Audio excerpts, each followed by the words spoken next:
Hello दोस्तों, आज की कहानी मशहूर भूतिया फिल्म द एमिटेबल हॉरर की है। ये फिल्म 15 अप्रैल 2005 को रिलीज हुई थी और इसे डायरेक्ट किया था एंड्रयू डॉगल्स ने।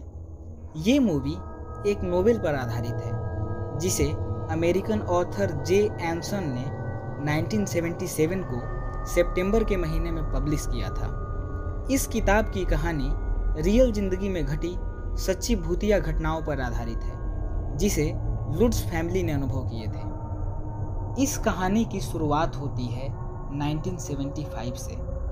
दिसंबर के महीने में लुट्स फैमिली ने एमिटेविले में एक घर लिया। इस परिवार में कुल 5 सदस्य थे: जॉर्ज लुट्स, उनकी पत्नी कैथी लुट्स और उनके 3 बच्चे। ये घर उन्होंने $80,000 में खरीदा था। जॉर्ज और उनकी पत्नी को ये घर बेहद पसंद था क्योंकि डच कॉलोनियल स्टाइल में बना हुआ ये घर काफ़ी बड़ा था। इसमें 5 बड़े बड़े बेडरूम थे। जैसी इस घर की बनावट थी उस हिसाब से ये घर उन्हें काफ़ी सस्ता पड़ा था। लेकिन इसी घर में 13 महीने पहले एक बहुत ही बड़ा दिल दहला देने वाला हादसा हुआ था। लुट्स परिवार के आने से पहले इस घर में डिफोय परिवार रहता था। उस परिवार में माता पिता के अलावा उनके 5 बच्चे थे। 13 नवंबर 1974 की रात रोनाल्ड डिफोय अपने दोस्त हैरी के बार में भागते हुए आता है और कहता है कि उसके माता पिता और चारों भाई बहनों को कल रात किसी ने गोली मार दी है। हैरी तुरंत पुलिस को खबर करता है और जब पुलिस वहां पहुंचती है तो उसे 6 लाशें मिलती हैं। जब रोनाल्ड से पूछा गया तो उसने बताया कि वो किसी काम से कल रात बाहर चला गया था और जब आया तो उसने देखा कि उसके परिवार की किसी ने हत्या कर दी है। जब पुलिस ने जांच शुरू की तो उन्हें रोनाल्ड के रूम से .35 मर्लिन राइफल मिला। इसके मिलते ही पुलिस का शक रोनाल्ड पे गया और पुलिस ने उससे सख्ती से पूछताछ शुरू की। कुछ ही समय बाद रोनाल्ड ने ये कबूल कर लिया कि ये सारे कत्ल उसी ने किए हैं। जब रोनाल्ड को कोर्ट में पेश किया गया तब उसका कहना था कि उसके कमरे की दीवारों से हमेशा आवाज़ें आती रहती थी जो उसे सबको मार डालने के लिए कहती थी। 13 नवंबर 1974 की रात इन आवाज़ों के कारण उसने अपना आपा खो दिया और ये हत्याएं कर दी। रोनाल्ड के वकील ने काफ़ी कोशिश की ताकि रोनाल्ड को पागल करार कर दिया जाए, मगर कोर्ट ने रोनाल्ड को 6 उम्र कैद की सज़ा सुनाई। ये सारी बातें लुट्स फैमिली को पहले से ही पता थी, मगर इतना बड़ा और सुंदर घर का इतने कम दामों में मिलना काफ़ी मुश्किल था, इसलिए वो इस घर को लेकर काफ़ी खुश थे। इस घर को लेने के बाद उन्होंने फैसला किया कि इस घर में शिफ्ट होने से पहले इस घर को किसी कैथोलिक प्रीस्ट से पवित्र कराएंगे। इसके बाद लुट्स फैमिली के सभी लोग इस घर में अपने सारे सामान के साथ रहने के लिए आए और साथ में इस घर को पवित्र करने के लिए पास के चर्च से फादर पेकुरारो को लेकर आए। जैसे ही फादर इस घर के पहले मंजिल के एक कमरे में गए वहाँ उन्हें थोड़ी ठंड सी महसूस हुई। ये कमरा मार्क और जॉन डिफोय का बेडरूम हुआ करता था जो रोनाल्ड डिफोय के माता पिता थे। जैसे ही फादर ने इस कमरे में हॉली वाटर छिड़कना शुरू किया उन्हें इस कमरे में किसी के ज़ोर ज़ोर से चीखने की आवाज़ें सुनाई दी। ये आवाज़ें फादर पेकुरारो को इस कमरे से बाहर जाने के लिए कह रही थी, मानो किसी अनजान शक्ति को उनका इस कमरे में होना बिल्कुल भी पसंद नहीं था। ये सब सुनने के बावजूद भी फादर ने इस घर को पवित्र करने का काम जारी रखा। तभी किसी ने अचानक उनके गाल पे जोरदार तमाचा जड़ दिया। ऐसा होते ही फादर पेकुरारो तुरंत उस कमरे से बाहर निकल गए और उन्होंने लुट्स फैमिली को इसके बारे में कुछ भी नहीं बताया। उन्होंने बस इतना ही कहा कि वो उस ऊपर वाले कमरे को बेडरूम न बनाए और बेहतर होगा कि ये परिवार उस कमरे का उपयोग कम से कम करे। लुट्स फैमिली ने फादर की बात मान ली और ऊपर वाले उस कमरे को उन्होंने स्विंग रूम बना दिया। लेकिन इस घर में रहने आए लुट्स फैमिली को पहले ही दिन से कुछ अजीब से अनुभव होने शुरू हुए। उन्हें घर में अजीब सी बदबू आती और कई जगह ज़्यादा ठंड महसूस होती। उन्होंने घर के दीवालों पर एक अजीब से हरे रंग के पदार्थ को जमते पाया और कई बार ये पदार्थ दरवाज़ों और की होल्स में भी मिलता था। इन सब के अलावा जॉर्ज को हमेशा ठंड सी लगती थी और वो अपना ज़्यादा समय फायरप्लेस के पास ही गुजारता था। घर में बहुत सफाई होने के बावजूद भी काफ़ी मक्खियाँ रहती थीं। धीरे धीरे घर के सभी सदस्यों की तबीयत बिगड़ने लगी। सभी लोग चिड़चिड़े होते जा रहे थे। जॉर्ज की छोटी बेटी अपने कमरे में अक्सर किसी से बात करती पाई जाती और उसका कहना था कि वो जिससे बात करती है उसका नाम जूडी है और उसकी आंखें लाल हैं। वो ये भी कहती कि जूडी जब चाहे अपना रूप और आकार बदल सकती है। इधर कैथी लुट्स को हमेशा किचन के सिंक में काले धब्बे दिखते और कभी कभी ऐसा भी लगता जैसे कोई उन्हें छू रहा हो। धीरे धीरे ये घटनाएं बढ़ती ही जा रही थीं।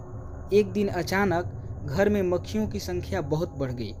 आश्चर्य की बात ये थी कि उस वक्त ठंड का समय था और इतनी मक्खियाँ ठंड में दिखाई तक नहीं देती। इस घटना के अगले ही दिन जॉर्ज की नींद अचानक 3:15 पर खुल गई। ये वही समय था जब इस घर में डिफोय परिवार की हत्या हुई थी। इसके बाद जॉर्ज की नींद हमेशा इसी समय पर खुलती थी और वो हमेशा डरा सा रहता था।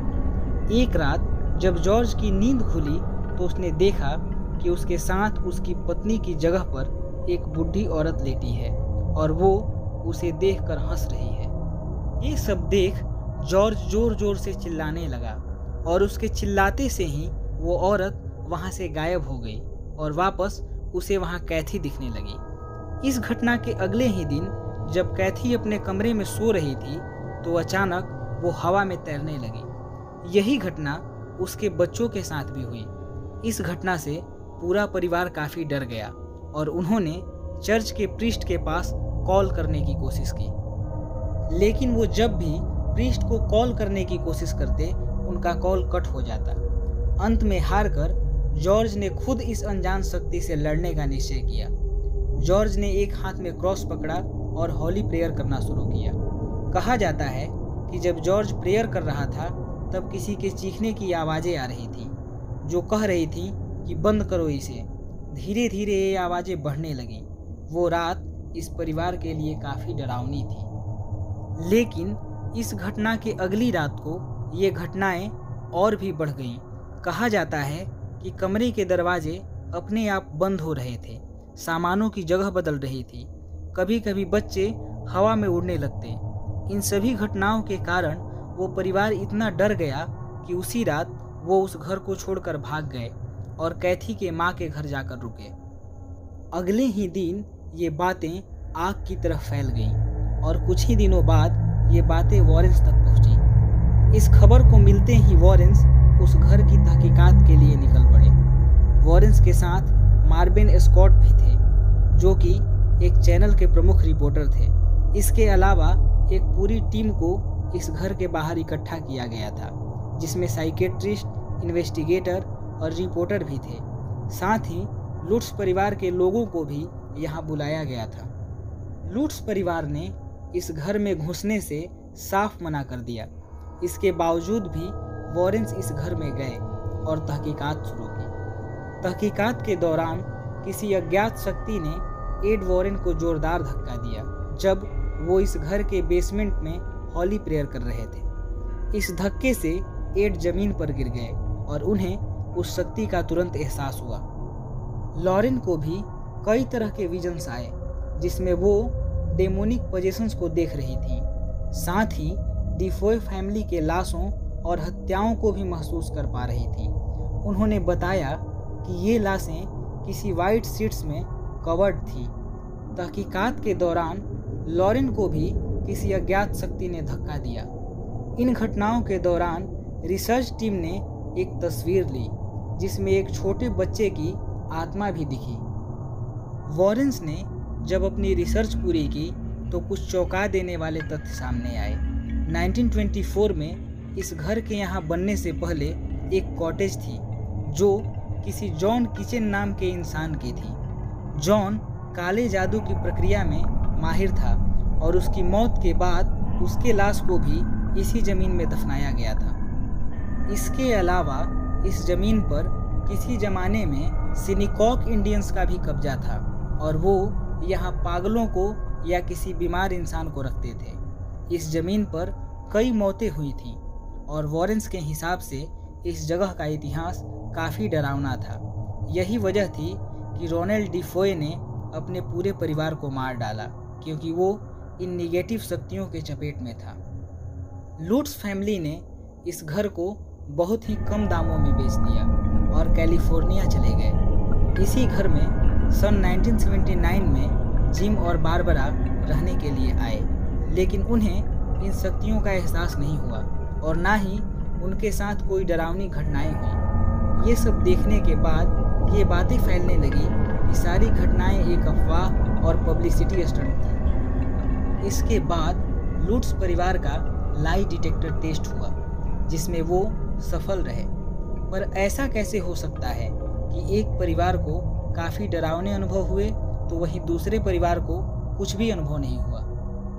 काफ़ी रिसर्च के बाद लुट्स परिवार के बेटे डैनी लुट्स का एक इंटरव्यू मिला जिसमें उसने बताया था कि लुट्स परिवार के साथ हुई घटनाओं का डिफोय परिवार के हत्याओं से कोई संबंध नहीं था। ये सब उसके पिता जॉर्ज लुट्स की गलती थी। उसका कहना था कि जॉर्ज हमेशा से इस तरह की शैतानी शक्तियों में इंटरेस्ट रखते थे और छेड़छाड़ भी करते रहते थे। इस घर में भी उन्होंने यही कर कुछ आत्माओं को बुला दिया। नतीजा ये हुआ कि घर में पैरानॉर्मल घटनाएं होने लगी। लुट्स परिवार के दूसरे बेटे क्रिस्टोफर कोरेंटिनो ने भी इस बात पर सहमति जताई। डैनी लुट्स अभी भी क्वींस में अपनी ज़िंदगी जी रहा है और उसका कहना है कि इन घटनाओं ने उसकी ज़िंदगी बर्बाद कर दी। उसे अभी भी नाइटमेयर्स आते हैं। शायद वो शैतानी शक्तियाँ इस परिवार से जुड़ गई थी, ना कि इस घर से। यही कारण है कि बाद के लोगों को ऐसा कुछ भी महसूस नहीं हुआ। 2017 में इस घर को किसी अज्ञात व्यक्ति को बेच दिया गया। अब तक इस घर में लुट्स फैमिली के बाद 4 परिवार रह चुके हैं और किसी को भी ऐसा कुछ महसूस नहीं हुआ। कैथी लुट्स की मौत 2004 में और जॉर्ज लुट्स की मौत 2006 में हुई। इसके अलावा उनके सभी बच्चे आज भी जिंदा हैं और रोनाल्ड डिफोए जेल में आज भी अपनी उम्र कैद की सज़ा काट रहा है। तो ये थी द एमिटेबल हॉरर की सच्ची कहानी। अगर ये कहानी आपको अच्छी लगी तो वीडियो को लाइक और शेयर करें और इसी तरह की कहानियों को सुनने के लिए हमारे चैनल को सब्सक्राइब करें। धन्यवाद।